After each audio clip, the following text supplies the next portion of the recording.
Good afternoon and welcome to Padre's Ponderings. Hello, hello, hello, hello. At the chapel. Amen. We both have on long sleeves today. You know, it's nice out, isn't it? Yep. I kind of go to the long sleeves by the calendar more than anything. So, 1st of October. October 1st is your 1st of October. Let's put on some long sleeves. Okay. So I'll be in there. I'll be in these until Easter. After Easter, I'll see how that goes. Easter's a little bit earlier this year. Well, maybe it'll be later than that. Pentecost. I'll start by Definitely. Pentecost. That'll be in May. Yeah. We'll be sweating. Used to wear long sleeves all the time, and I'd still wear them off and on. But we have air conditioning in it, so, and I'm not outside all that much. So, but anyway, I try to be seasonal. More be in the fashion mood. Have you ever had a navy blue clerical shirt? No. Like solid navy? I think Jonathan has one like that. Mm-hmm. No, I have light blue and then some pinstripe ones and stuff. A lot of black short sleeve ones. A lot of black. A lot of blacks. Black's always in. That True. Emily Post or somebody said black's always in, A little black dress, yeah. Yeah, that's right. That's right. The little black dress. Right. So anyway, and black makes you look a little thin. So this can be helpful sometime too. So True. Anyway, but my nod to fashion is that. Okay. Black and black. I'm resisting though. All these guys that run around here with the multicolor socks on. I'm resisting that. I cannot see that happening. No, ever. I don't see it happening either. But that's just how those fashion things, they just kind of come and go, but when they come, people snatch onto them. They really do. It's a statement. Statement socks. That's what they're called. Really? Statement socks. Mm-hmm. So what kind of statement are you making? Depends on the socks you put on, I guess. Crazy. Tom Hendrickson has here you go. ones and I'm making nautical ones. I'm making a statement with my black socks. Nathan, I think, has Pittsburgh Steelers. I've seen the fellas all have them. I mean, it is amazing to me. Yeah, the ones that are wearing socks, and there's always a bunch of people that don't wear socks. Where did that come from? Anyways, things like we're back in the days of the Indians or something. You got moccasins on, but anyway, I wear socks. Your fashion hasn't deviated in a long time, ever. Like my aftershave, and that you get onto a good thing, you just ride it out. Ride it out. Oh yeah. Like so. All right, so this is a big week. Big week. This is a big week. 2 different bishops coming this week. 2 different bishops coming, and 2 extra services in our calendar. Tomorrow is October the 4th. That is St. Francis of Assisi feast day. Yep. Which brings to us the blessing of the animals. On the bluff, the little children will be out there. 4:30. Increasingly, it's mostly I've noticed it's older people with their pets. Yes. But that's at 4:30. Typically, it's a little bit later, but we had to do it earlier because it just so happens that that's the same day lands this year on confirmation. Very so we have a confirmation service at 7. But reception is at 6. Bishop will be here at 6. That'll be going on inside the parish hall. And then we'll go to want everybody in the church by 7 so we can start because service takes a while. The hangings are already changed on the cross, the big cross of the church. To red. To red. The altar is being prepared now. Yeah, that's a special service, and I'm glad Bishop Lawrence will be here to do that. He's been here every other year. The last time he was Bishop here. Baker was here last year. Yes. But that was his year. He was checking it out. So. The last time Bishop Lawrence was here was March for the convention. Diocesan convention. Yep. So. Enjoyed talking to him a little bit this morning, and he'll be here and get to see our folks again. And that's it. He was in the parish every year doing all 3 services and doing confirmation, all the rest of that for 12, 13 years. So he'll have a lot of friends here that you'll see. That'll bless him. Bless us too. Special guy. So we got that on. And we have about 70 people being confirmed, received, or reaffirmed. Yep. I've learned a lot through this process of what all of that means. And you were filming session this past. did. What were you filming? You're teaching. I know that, but what's the idea in filming those? In case people are absent, they can watch after the fact. So it goes in the archives and there for people. Great. Great. And I thought the thing about the QR code that we've been working on had a chance to. You have also learned a lot this week. Oh yeah. QR codes. I'm keeping up. You're keeping up. Yes, we have the QR code that we've shown now for 2 weeks about a survey for volunteering. We need people to serve in literally all areas, and there are many areas. Yeah. Many areas. And one thing to celebrate is we've had several people step up and say, I know a little bit about tech, or I've done that in the past, and I'd like to shadow and learn a little bit more about how we do it. So that's exciting. It is, because we're using the technology stuff more and more and more, and it just takes a lot of backup for that. And it's not all that. And so many people now have been doing technology stuff for a long time, and maybe they haven't worked in a church or a business with it, but they're used to it. They grew up with it, or they've been working with it 30 years or so, and so they're not intimidated by it. You know, you just hit some buttons. And some of it doesn't require technical skill. Like when I run slides at the chapel, you're literally hitting the space bar. Yeah, if you can read, keep up, and not be distracted. Here's the fun part, to not be distracted. So a couple of times ago, I was into the service, saying the prayers, and I'm sitting up there, and I'm reading the screen, and I'm saying the prayers, and then I don't remember what part of the liturgy it was, but the whole congregation is supposed to be saying it in unison, the prayer, whatever prayer it was. Maybe it was the Nicene Creed. And I'm saying it up there, and then it goes quiet because I wasn't pushing the button. So you're rolling along. You always make a comment when something like that happens. I think you said, or you or Jonathan or Nathan said, "Oh, we're just trying to see what you remember." And then I was like, "Oh no, I forgot." Yeah, but that's invaluable to the ministry now. Really is. So people can step up with that. It's great. Ushers, greeters, all the rest of them that worship, over 100 people we need. Docents. We're in desperate need of docents. Just got the email today about how many people visited the church. Here it is right here. This month, so September, last month, over 1,000 visitors. And we're open 4 days a week? We're open 4 days a week for 3 hours. So that would be 20 days, right? 20 into 1,000, that's 50. Every 4 hours, that's 15 an hour. It's 14 an hour. It's amazing. Isn't it? And, those numbers just are going to keep on going up because that end of Calhoun Street, they're moving more and more stuff down there, the town is. And they'll have the Welcome Center is going to be right there as soon as they finish remodeling that home that's over there, and the parks there and all that. So it's going to become it has been, but it's going to become even more of a draw for visitors to the area. So if we have enough doses, you can have it open more than 4 days a week for a few hours. Right. So if you're interested, if you like history, and if you like meeting new people, we give you the information to say about the church. You learn about that. Then that's a great opportunity to serve. Yep. New people that have a good personality, though. Right. You hospitality or want some extra friendliness needs to be a part of your personality for sure. But it's amazing because there's a book to sign, kind of like a registry where people come from. All over the world. It's stunning to me.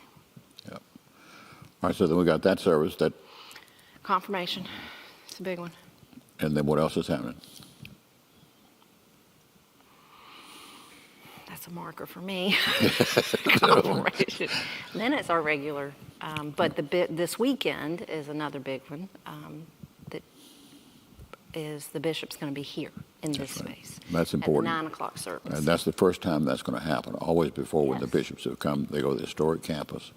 But since he's only going to do one service this year, we're going to put him here in the chapel. So if you want to see Bishop Edgar in person, here's the place for it. It'll be a regular worship service, not a confirmation, regular worship service, but it'll also be streamed so that people can see it who can't come, or they can see it at a later time if you're going to another worship service. And I think that'll be probably the way he'll do from now on. I don't know that, but probably. Where the idea is everybody gets to see him. And That's hard for us. Yeah, and we were leaving out here and Cross Point to have for years. And people more and more this is where they worship, or the Cross Point is where they worship. And it doesn't cross their mind to go down to the historic campus to see. Or vice versa. Yeah, it just doesn't cross their mind. So this will work better for the long haul and for more people doing that, and he's willing to do it. So that's great. And then next week, Jonathan starts teaching. Yes, Wednesday night teaching at the parish hall. There will be a meal, and we are asking you. This worked really well for the women's event we've had, the last two women's events that we've had, and the Low Country Boil that the men had recently, that you register ahead of time and you pay ahead of time. That's just good stewardship. That's all it is. Yeah, you can't be just, there's no way that we can, we don't charge enough to cover the meal to start out with. Absolutely not. But when you have people who don't come, or who more they come, and that becomes a regular thing. They come, and we don't know we're coming, then we feel like honor bound to kind of order more, and then you order more, and they don't come, and it's just wasted. So It's we wasted. We need to get a handle on that. And it's just not good stewardship to spend so much on food and then people So we're don't gonna show order up. it. We're gonna order it by the order. Yes. And we just need to know too, because if it's too many people for the teaching, to prepare to have it in the church. So there's a lot of factors. It's not just we're gone are the days of just show up and. That's right. That won't work anymore. Right. We don't have our spaces are But certain sizes. Yep. But all we set the tables up in there, and all the sound and projection, all that stuff is rolling top flight in there. So we can do 90 or so people in the parish hall comfortably. So just sign up, and he's teaching on parables. Teaching on the parables. This is a continuation of his series that was started in the spring. And one thing about the parish hall, because I've been there every Sunday for confirmation, Roger Abney has been working so hard in making sure our spaces are comfortable, and he just installed a new air conditioning in that space, which has made a huge difference. Charlie has been working on that space for, off and on for 6 months to make sure that the audio is correct, and he put in some new speakers to make sure everybody can hear, because that's always been a challenge, because it's the high ceilings and Yep. And all it's a of it long is room. hard. It's a long room, and then when you've got people sitting in the way back. So he's done a great job of And of course, the whole prepping that space for looks us. great because the handyman people have redone the whole thing. That was a big project this year. Big project, but it looks great. Looks great. So excited about that. And then this Saturday we have a funeral. It seems like we're moving toward one funeral a week now, or sometimes more than that.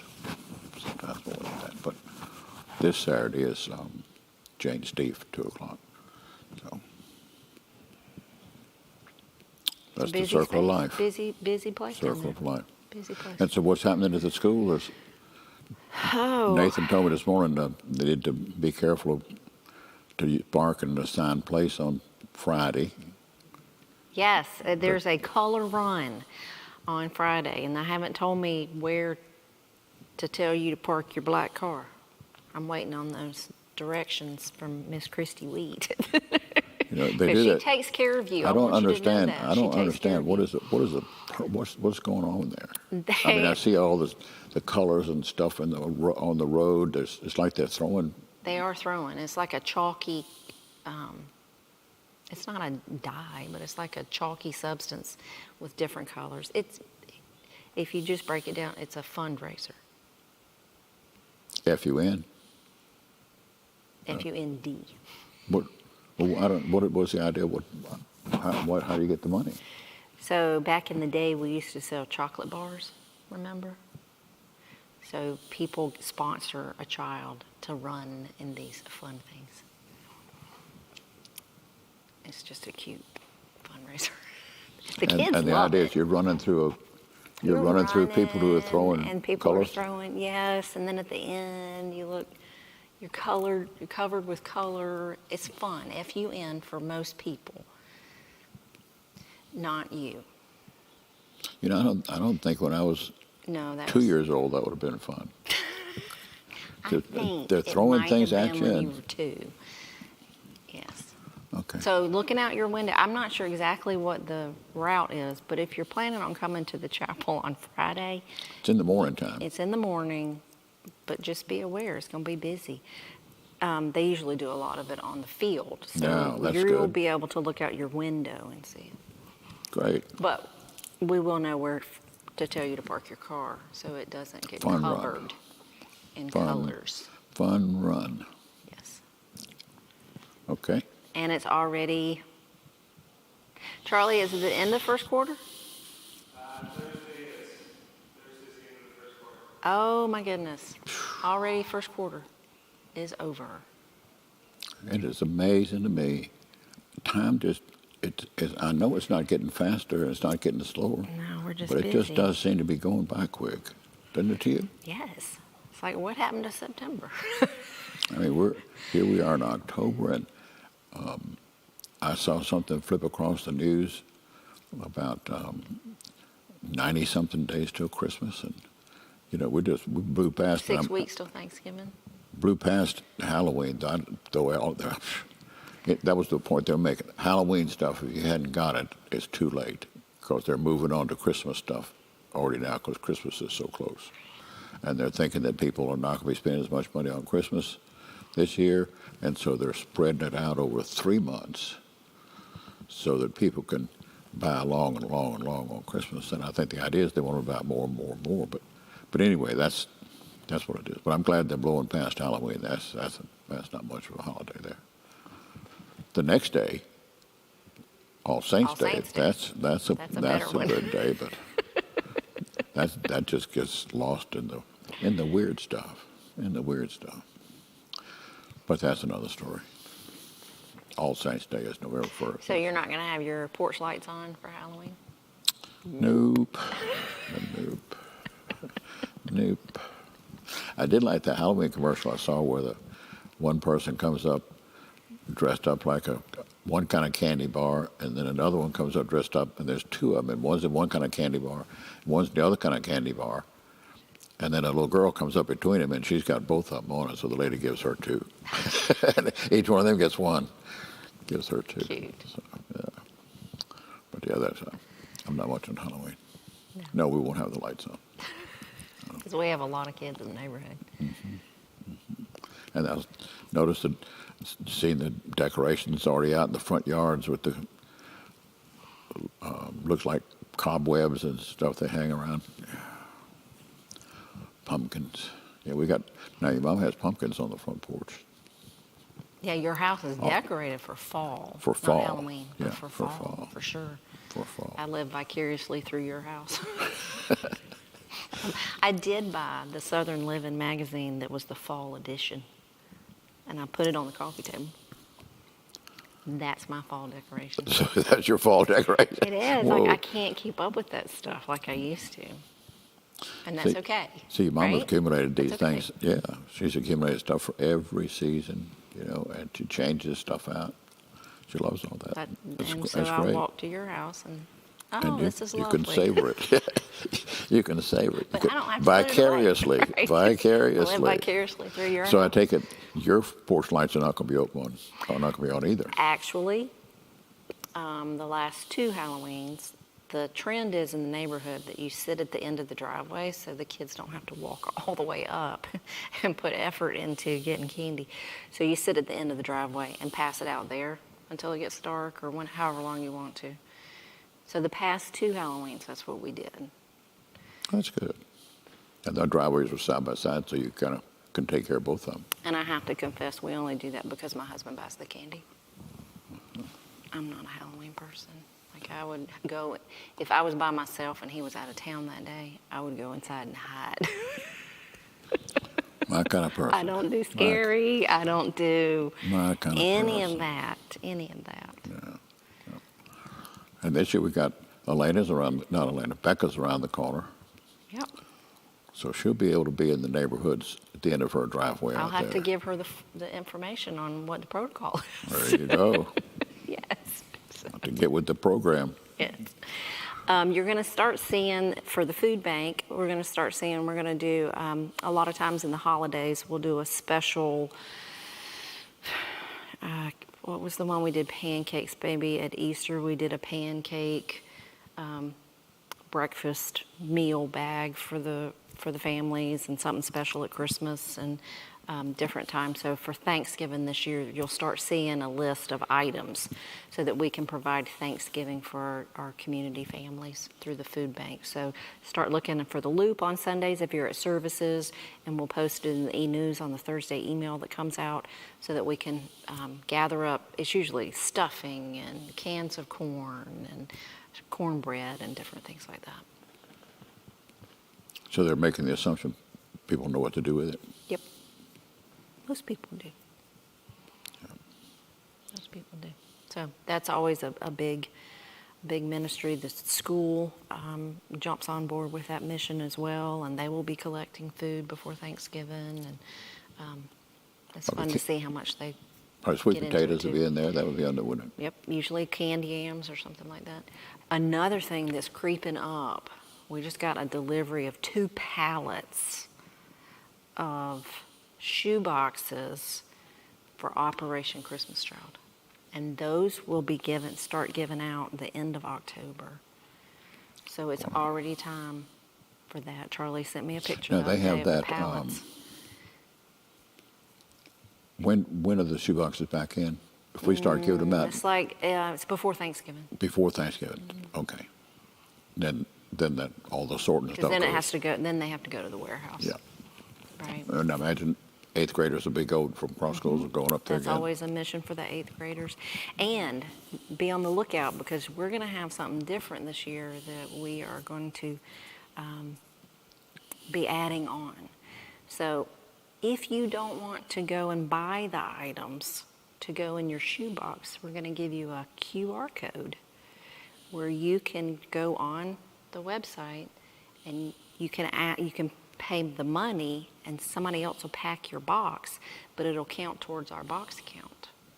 So we're making it easier and easier wait to a bless minute. children around the world. So the QR code is on our website. It will be. And It's not there yet, but yeah. it will be on our website. And so the money comes to us and somebody here is going to buy the stuff and put it in the box. No. Somebody at Samaritan's Purse is going to do that. Oh, okay. We're going to collect it and then send one big check. Okay. So it'd be, when our boxes go, we'll have a check to go with them for the people who didn't fill the boxes themselves. So we're making it easy to bless as many children And as that's a we huge can. ministry. And it goes all over the world. Oh those my boxes gosh. do. When I went for that trip when my son was in 8th grade years ago, it was the most fun. And they would stop everything, and as you're packing and you're going through the boxes and repacking and looking through them and stacking, they'll stop and make an announcement. All the boxes you're packing right now are going to, and they would say like Peru. And everybody would stop and you'd be praying for the Now, children that would get those boxes. you'd have a lot of schools at one time there, wouldn't you? Oh, it's not just schools, volunteers from all over the place, all ages. It's amazing. It is an amazing thing that they've done. Franklin Graham has done. It really is. It's phenomenal. And the stories that come out. How long do you reckon that program's been going on? I have to look it up. It's But been a long time, hasn't it? several decades. Wow. Yeah, that's a special program for children. I think Jonathan helped with it when he was in college. So that's been a little bit of a time. Wonderful. So, yeah, so be on the lookout. Lots going on, lots of ways that you can serve and be involved, and we're trying to make it easier and easier for you. Yep. Praise God. All right, close us out with a nugget. I think the big thing that my sermons this past couple of weeks is this whole idea of influence, and to realize that we're all being touched by people, and the touches that we get, the influences that are coming to us from all around are not necessarily the best influences, and we need to be doing our part to go against the secular tide, to influence people for good and for God, and to speak to that fact that influence lives on past ourselves. A shadow is only present when the person is there and light shines on the person, but influence lasts after the shadow. And we're called to be the light of Christ, cast shadows on those around us, and to make a difference for eternity. So that tied in with the QR code and how you can do that, being involved in the life groups and Bible studies, all that helps you to be a more effective shadow, so that your influence is more profound and so more people are touched by it. And that little refrigerator magnet, each one reach one, we got plenty of those around. People can pick them up, get 1, 2, 3 of them, and pass them to friends. That idea that nobody can reach everybody, but each one can reach one. So I had a sweet man came up and he said, so I invited one person to church a couple of weeks ago, and they are coming with me. So does that mean I'm done for the year? I said, oh, that's cute. No. No. That's cute, but you missed it. No. You missed it. And he's like, I'm just kidding. And just like inviting, as I said in the sermon, that's just half of it. You got to disciple. People do not invite others into discipleship unless they themselves are doing it. And so we got to get our own people need to be attentive to their own spiritual maturity, so that then the witness and influence they cast on others is indeed for good and for God. And we're called to be rogue elephants. If you haven't heard the sermon, you can go to the media page on the website, and there are sermon notes for that. Yep, watch the sermon. I explained rogue elephants Rogue during the elephants Crosspoint and service. 2 umbrellas. Yep. So, all right, well, go in peace to love and serve the Lord. Thanks be to God. See you when I see you. God loves you, and so do we.